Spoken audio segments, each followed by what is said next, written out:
안녕하세요. 세바시 스피치 10기 수료생 곽소희입니다. 어느 날 저녁 식사 중 딸아이가 밥 숟가락을 내려놓으며 조심스럽게 물었습니다. 엄마, 나 학교 꼭 가야 해? 그 한마디에 저는 숨이 턱 막혔습니다. 그건 단순한 투정이 아니었습니다. 결국 올 것이 왔다는 걸 저는 직감했습니다. 제 딸은 난독증이 있는 느린 학습자입니다. 또래보다 2달 먼저 태어나 인큐베이터에서 한 달을 보냈고 지금까지도 세상을 천천히 배워가는 중입니다.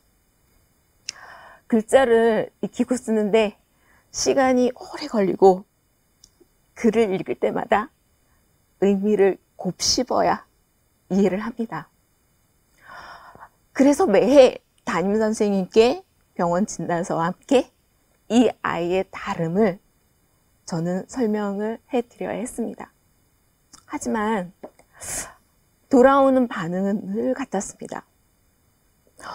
이렇게 똑똑한데 조금만 하면 뭐든 정말 잘할 거예요. 게을러서 안 하는 거죠. 어머니, 왜 이 아이를 특수반에 가라는 거죠? 다른 어머니들은 이 정도면 절대 보내지 않아요. 이 정도는 노력하면 다 할 수 있어요. 초등학교 5년 동안 전학을 3번 했습니다. 이제 마지막 학교에 정착해 졸업하면 되겠다 싶었는데 졸업을 6개월 남겨두고 일이 터진 겁니다. 그의 담임선생님은 아이의 학습에 열정이 유독 많은 분이셨습니다. 저희 아이가 쓴 글을 보고 이 나이에 읽기가 3줄 뿐이라고요? 노력이 부족한 거예요. 이제 중학교도 가야 하는데 중학교를 대비해서 제가 잘 지도해 보겠습니다. 그 후로 아이는 얼핏하면 학교 화장실에서 울며 저에게 전화를 했고 글쓰기마저 포기했습니다. 수업 시간엔 고개를 숙이고 책상에 엎드리는 날이 늘어왔습니다.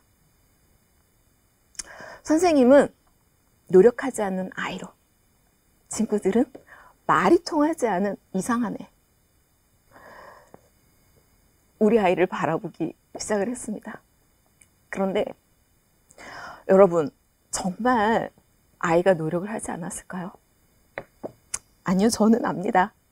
우리 아이는 다만 다른 아이들과 다를 뿐 결코 틀리지 않았다는 걸요. 어느 날 아이가 읽고 싶은 책이 있다며 저를 서점에 데려갔습니다.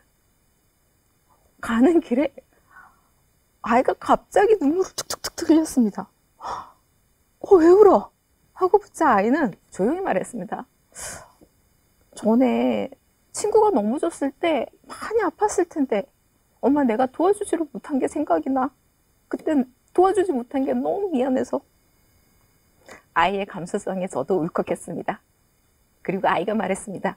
엄마, 특수반 선생님이 나를 기다려주고 4학년 담임 선생님이 관심을 가져줬을 때 내가 참 많이 잘한 것 같아.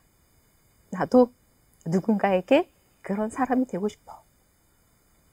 그 말 속에 기다림을 받던 아이가 이제는 누군가에게 관심을 건넬 줄 아는 사람으로 자랐다는 걸 느꼈습니다.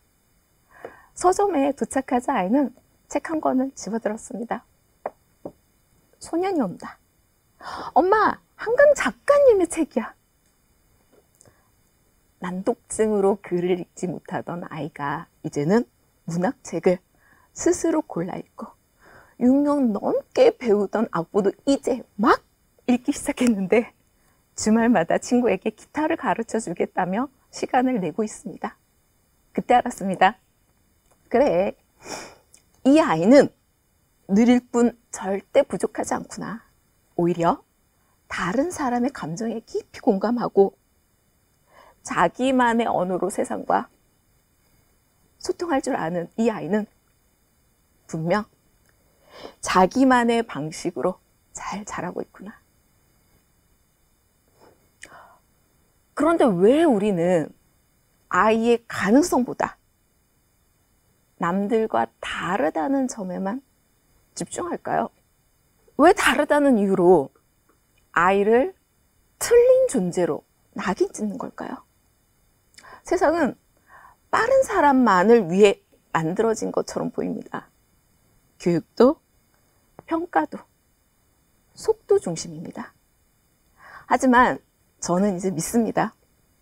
느리게 가도, 천천히 자라나도 그 아이만의 방식으로 세상과 연결될 수 있다는 걸요. 얼마 전 딸이 책을 읽다가 묻더라고요. 엄마, 우리 집 가훈이 뭐야? 저는 잠시 고민하다 나답게 살자 라고 말해줬어요. 딸은 그 단어를 되새기며 한참을 생각하더니 활짝 웃으며 저를 보고 말했습니다. 엄마, 그럼 나답게 살래? 그 말이 얼마나 고마웠는지 모릅니다.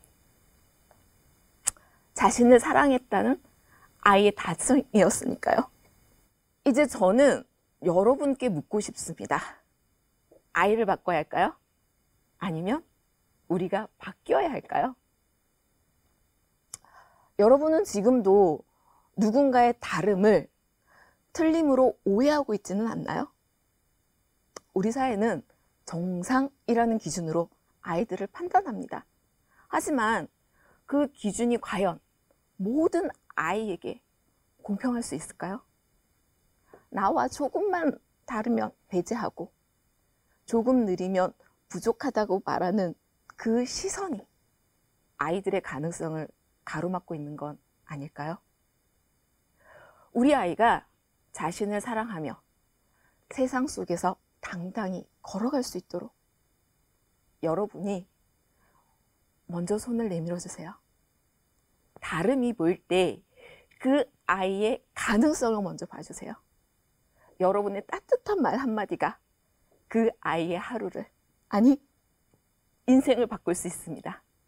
우리 모두 다르다는 이유로 외롭지 않은 세상을 함께 만들어가길 바랍니다. 감사합니다.